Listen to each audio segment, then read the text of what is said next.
Greetings adventurers, it's Chris aka NAS back with new adventures in Skyrim. Before we launch into anything, I hope everything is going well with you and you're taking care of yourselves and the ones you love. And with that out of the way, we're going to start Friday Night Magic. Even though it's not Friday, I have my daughter coming to spend the night in a little bit. So I'm motivated, I'm happy, I have time and energy, so I figured I would get this done because it's been too long. So, Old Bearby, Tommy Bear, this one's for you. Today, we are going over Firesong and Sunspeaker, a pair of Minotaur Clerics, in the Boros color combination, which is white and red. This is a little bit unique of a Boros deck, in that, generally speaking, Boros tends to have token association and have a tendency to go small and wide with lots of tokens, maybe pumping them up. But a lot of, for example, 1/1 or 2/2 creatures created soldiers and warriors so that you can go around defenses instead of kind of through them. This deck is unique because it's a Boros spell slinger deck. So let's read the text now about Firesong and Sunspeaker. Red instants and sorcery spells you control have lifelink, and which is one half of their color. The other half is whenever a white instant or sorcery spell causes you to gain life, Firesong and Sunspeaker deal 3 damage to target creature or player. So before we get into the mechanics of that specific, the curse of Boros, or the Boros color curse, is that generally speaking, because each color individually and then each color combination has its own unique powers and drawbacks. One of the issues that Boros colors generally deal with, well, 2 of, are card draw and, well, excess card draw, because you burn through your cards and you only draw 1 per turn. That's not enough. You need more heat. The other issue is mana ramp. These 2 colors in particular tend to suffer with mana ramp because they just don't have a lot of access to it. Pretty simple. So now I want to talk for a moment about Firesong and Sunspeaker and what this deck is supposed to do based on them. It's supposed to take instants and sorceries and smash your opponent in the face, either directly or via healing yourself. And in doing direct damage with red spells, you also heal yourself. So, I'm going to first go into the boring stuff. I'm not going to highlight any lands because none of the lands are very relevant for what the deck does. So we're going to zoom out a little bit, then we're going to start going over the mana rocks and then get into the good stuff. So here we go. So let's get our boring mana rocks out of the way. There's nothing unique. I don't even have a soul ring in here. I'm going to kind of go through these a little faster because you can pause and read them. Again, nothing special, though this one's kind of fun. A mana dork vehicle. So then we have our more kind of themed cards. Let me crop in a little bit here. There we go. That out of the way. Teo the Shield Mage. This is an interesting card. It's a planeswalker, which are a little bit harder to interact with. And it gives me hexproof, which is just a little fun and gives me the ability to put out some little wall creatures. Nothing major. I have that mainly for the ability to get hexproof on myself. Showdown of the Scalds. This is a new card that just came out. Now, I have it not first, but up front because the first part of a saga, I'm not going to explain a saga. I'm not here to explain the mechanics. I would love to, just in the interest of keeping these videos shorter, I'm not going to. But the first phase you see there talks about addressing one of the Boros issues, which is card draw. Now, it's a very unique effect because you exile the top 4 cards of your library, which is you kind of look at them, you can reveal them to yourself and put them essentially out of the game. And until this is where it gets interesting, because if you're not reading this card, you could play it very, very incorrectly. Until the end of your next turn, you may play these cards. So what that means is at the end of your turn, or if you're desperate, but you could do it earlier, but what I would do with this card is if I'm going to line up a bomb of a turn next turn, throw this card out on the end of this turn. That will put those 4 cards in exile, and generally speaking, although with a spell slinger deck, you want to maybe not burn out all of your cards right away and leave mana open. Again, that's generally not something you do in Boros. It's something that you do in blue. So that's going to be very interesting. Now, but what I'm getting at is that gives me access to 4 cards until the end of my next turn. So I can pass, go through the turns, come back to my next turn, untap all of my lands. Then I have my card draw for that turn, and I have the access to play those 4 cards that are exiled. So then, coupled with the next ability, so let's say I play 3 of those spells, or 2 of those spells, I would then put 1/1 counters on creatures that I control, pumping them up. So that is a little play on the Spell Slinger deck, but just the Boros version. Whereas the, what is it? Is it color combination of red and blue tend to copy spells when you go into the spell slinging part. So this is going to make your creatures stronger as you play more spells for the next 2 turns.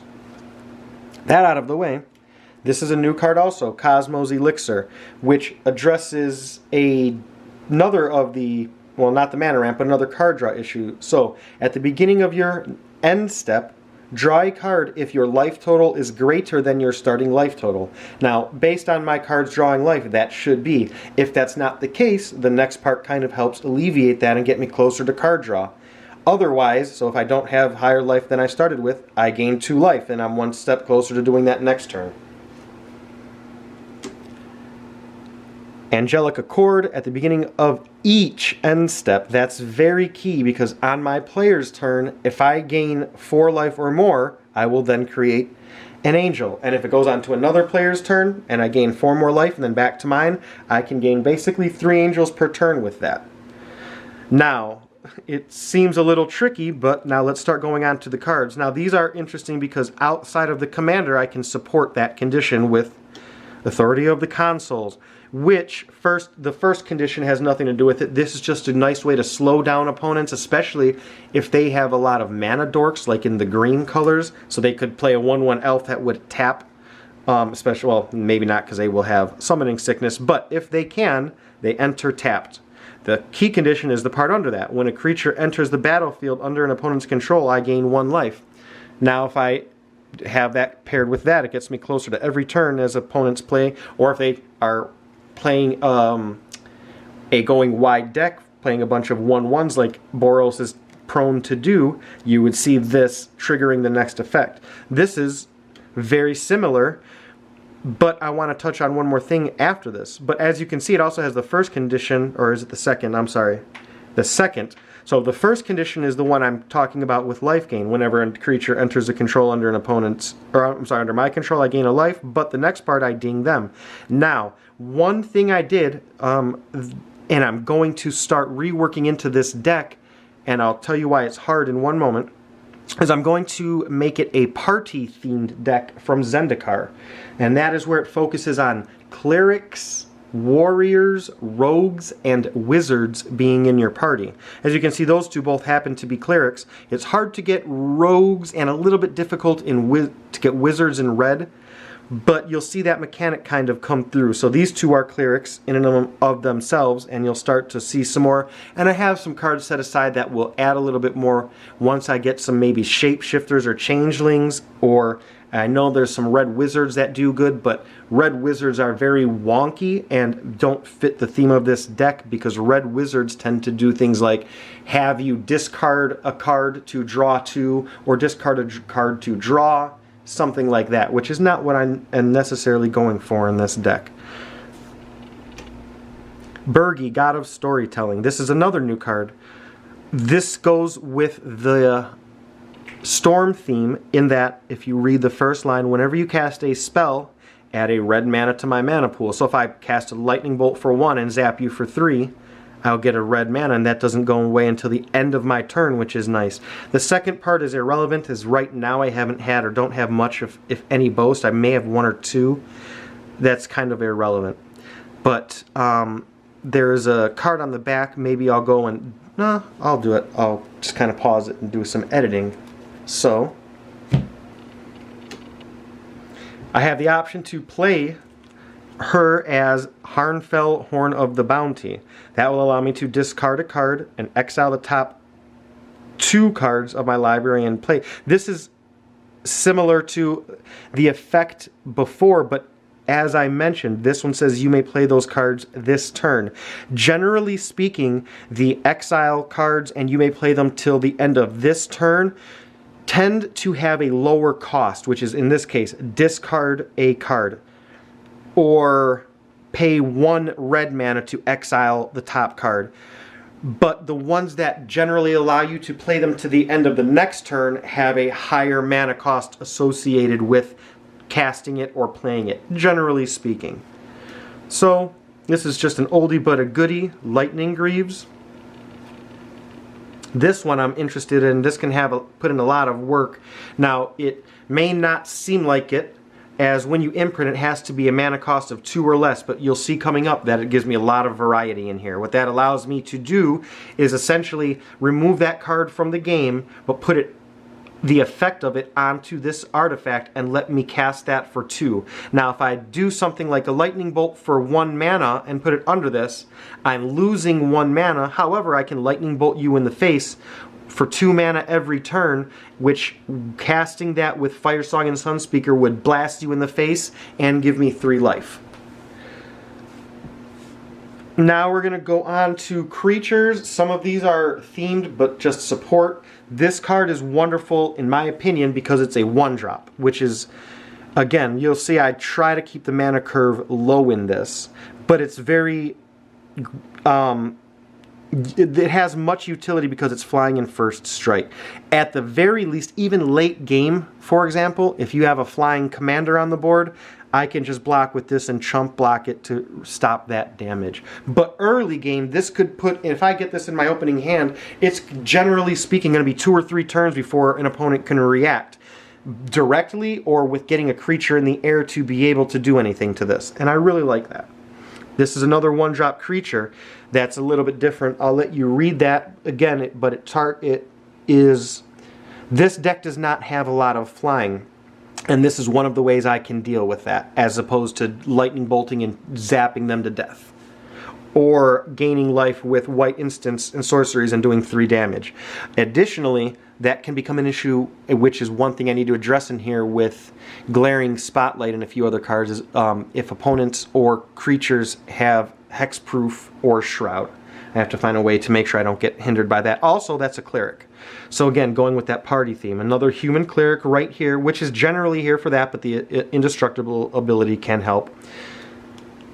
Now we have our human warrior that has the boast ability. So this creature, if that god was out, would be able to do that twice in 1/3, giving all of my creatures, if I have the mana during the attack phase, a 2/2 instead of 1/1. Then we have Code Spell Cleric. This is a new one.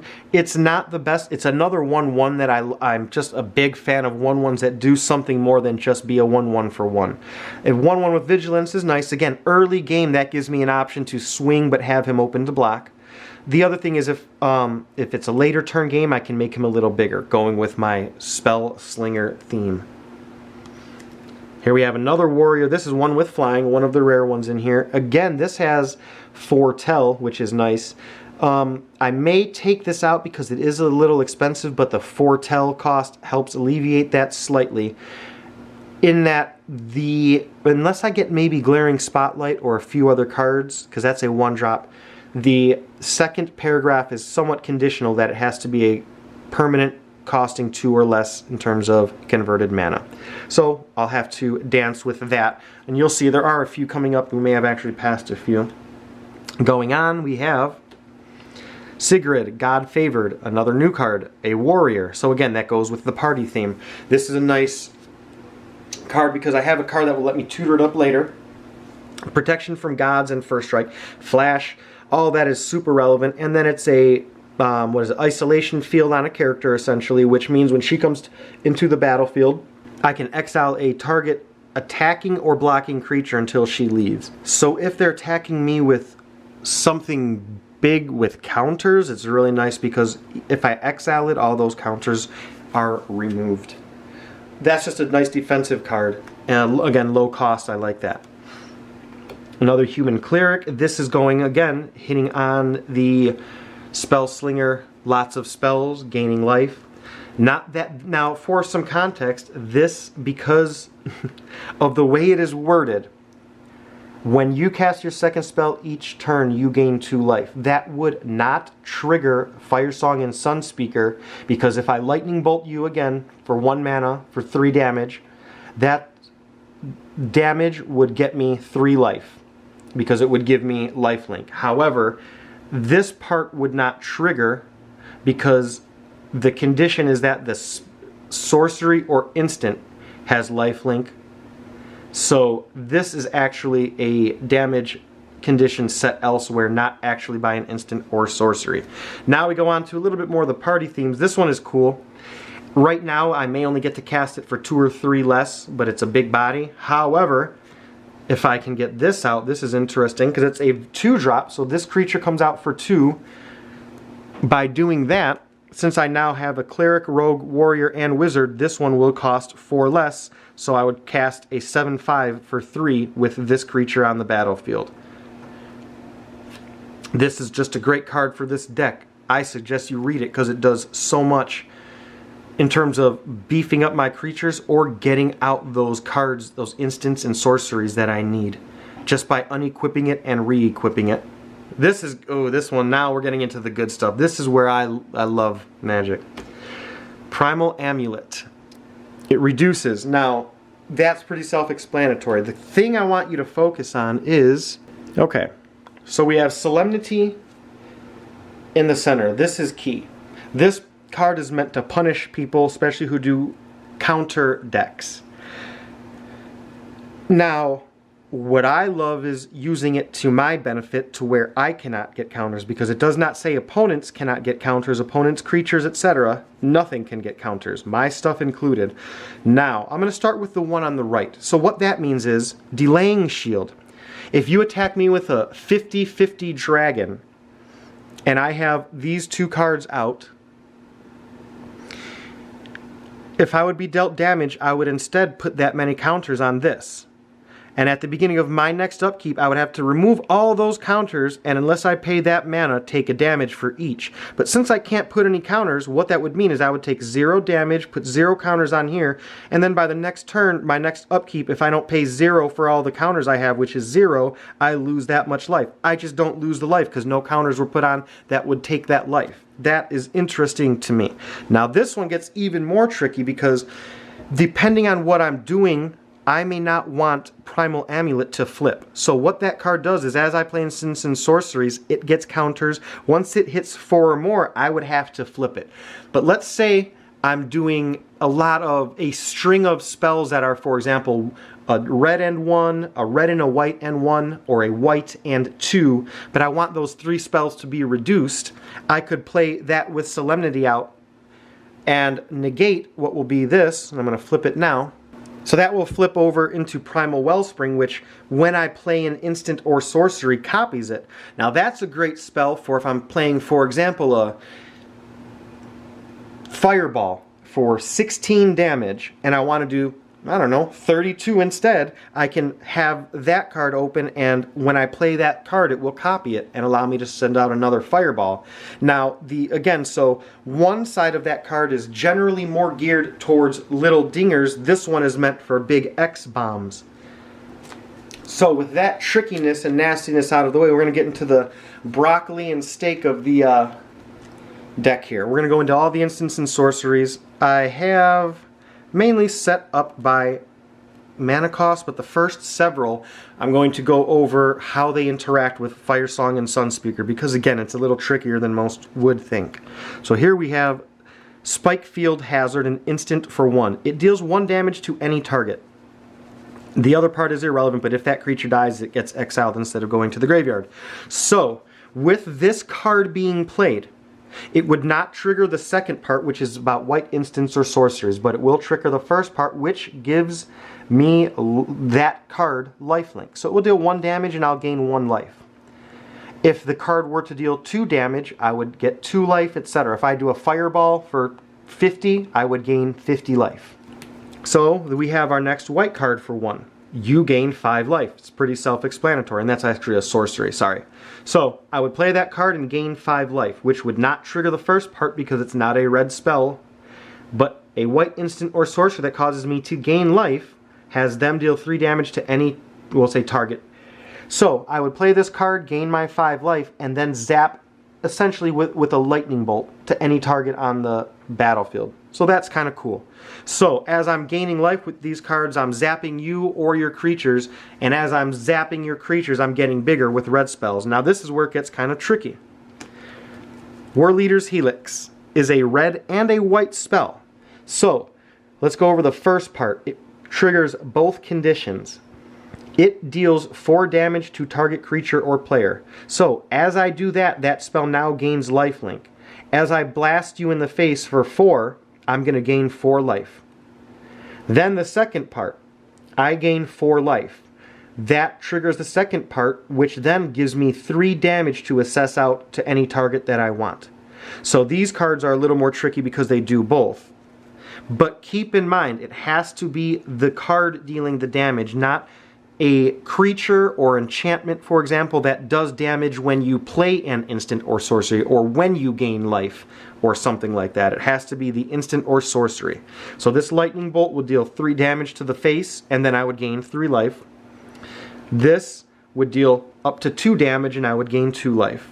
This I have because I hate blue magic. Well, I love blue magic players, and this is to one day spite that smug blue player who thinks they're going to counter my commander, and there's no way I can get around it because I'm in Boros, which has none of that. And then boom, I counter your red spell, or your blue spell with my Pyroblast.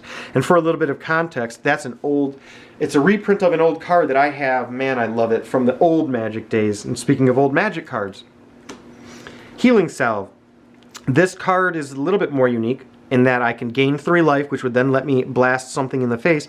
Or if they, for example, do a 16 damage to every creature on the board, and my creature needs 2 damage to survive, I can play that and do that. But that would not net me the 3 damage via Sunspeaker and Firesong, which I said wrong that way.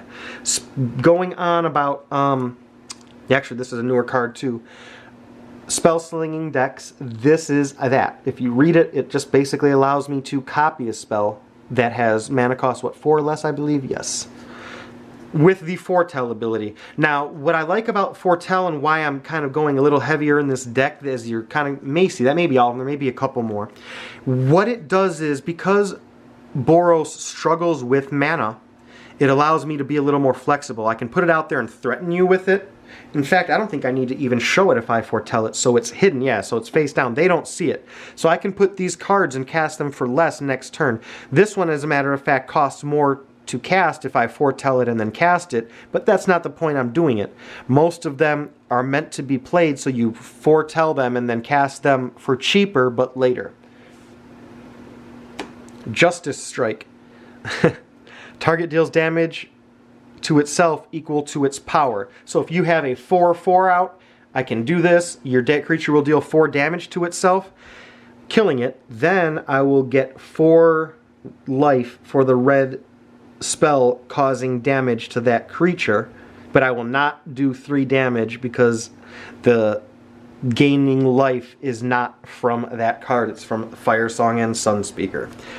Another beautiful card here, which I love because it gives me options. Early game, if I don't need to do damage, but you have a Soul Ring, I'm just going to take that out instead. Deflecting Palm. I'll let you read it. It's a mouthful. Now keep in mind that the damage condition would be life-linked. So I would gain as much damage as that deflects. Incinerate I have in here because I'm an old jerk, and this was my favorite card next to Lightning Bolt in red for a long time because it is a Lightning Bolt, but it exiled creatures, which is just brutal. Again, and that would net me life. Now this is an interesting older card. Again, this from Ice Age, which is interesting because Hurloon, yeah, that's all from Dominaria. Anyway.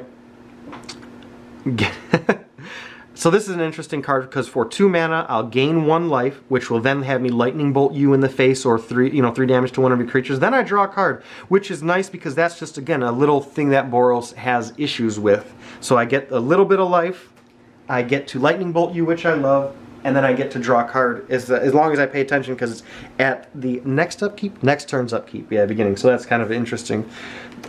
Run-of-the-mill disenchant. This is a little bit trickier of a card. It is just to allow me to have a little bit of avoidance on my commanders because I don't have much in this deck. They are expensive to cast, so if they target my creature, if there's a board wipe or if they're going to die, I can blink them out, bring them back, and they're a little bit stronger when they come back. Revitalize, gain 3 life, zap that dude in the face because of Firesong and Sunspeaker, and then draw a card. I can relate. Grape Shot. This is interesting because it just does 1 damage for 2, but if I, for example, play all of these cards prior, all these instants and sorceries are 1-drops and 2-drops. So if I go big on a turn 6 or 7 and play this last, I storm, do that damage, and then keep in mind all that storm damage. So if this is copied 5 times, it'll do 6 damage, copied 5 times, and I'll gain 5 life. Another new card, Demon Bolt, with the ability to foretell. So I like that, and it's also instant speed. I'm big on, I would pay more and deal with conditions to have something at instant speed as opposed to having to do it at regular speed. Another new card. The first one is likely what I'll use that for because under the storm conditions or copy conditions, I'm netting mana. So if I play this for 3, I add a total of 4 mana, and if I can copy that, that's a total of 8 mana for 3, or if I can have the ability to play it twice, either way, I then net 2 mana. Another 3-drop that gains life and draws a card. Savage Alliance is a lot. The key to me is the 3rd condition, deals 1 damage to each target creature an opponent controls. So if you have 6 creatures or 20 creatures, it'll deal 1 damage, but keep in mind that then gives me 20 life from the lifelink. Invoke the Divine, destroying target's enchantments and gaining life, and then dealing 3 damage to you. Ooh, no, see, that one would not net me the 3 damage lightning bolt because, again, this is very peculiar. It does not say that Invoke the Divine lets me gain 4 life. I just gain it. So this card will not trigger the lightning bolt. This is how kind of wonky and specific the wording can be. Another, I gain 4, I will not lightning bolt, but I'll draw a card. That's the reason I can accept those, the non-lightning bolts. This is just an interesting card that gives me options to get commanders, the saga that I have in there that I mentioned. I mentioned I was going into the party idea. I'm going to be putting in a couple snow lands to add to that condition just to gain life. Because now if a white spell, if I play this, I'll wipe the board, then do 3 damage, which is kind of cool. Molten Rain, destroy a land and does damage. Because Molten Rain deals damage, this one would get lifelink. This is potentially a board wipe or just a life gainer for me. I also like that there's a small condition to it. Chandra's Fury, another instant that nets me a bunch of life after I target things. Punish the Enemy, similar. I'll deal 3 damage, get that in life, then deal 3 damage and get that in life. Yeah. Deem Worthy, this is fun because it's an instant, but it also has the cycle flexibility. Fumigate is a board wipe that again nets me life. Hour of Devastation is wonderful because it hits the entire board and it removes Indestructible. Now keep in mind, so if there is something this is not going to kill, I may have a lightning bolt. And so if this doesn't kill it, the Indestructible is still gone, so I could lightning bolt it and it's not indestructible until the end of the turn, so I could still remove it from the board. Structural Collapse, pretty self-explanatory. Then we have the X spells. I like that because it has the kicker and it's an instant. This is nice because it's an instant. It doesn't have the doubling ability. But again, if I play it with one of those copies, it could work. Banefire has the ability to not be countered, which is beautiful. Again, I'm a blue player, so I get it. And then Detonate, the last one. I love it. Potential to destroy. It's at sorcery speed, not the best, but I love it because it's one of my old cards. Well, I hope you enjoyed this walk down the Firesong and Sunspeaker deck. I will be getting another video out Friday, so I'm going to ask for your number in the comments below. Thanks for hanging out, Berby. I hope you are here, Tommy, and not sleeping. Pay attention. We'll catch you on the next one. Take care of yourselves. Take care of the ones you love.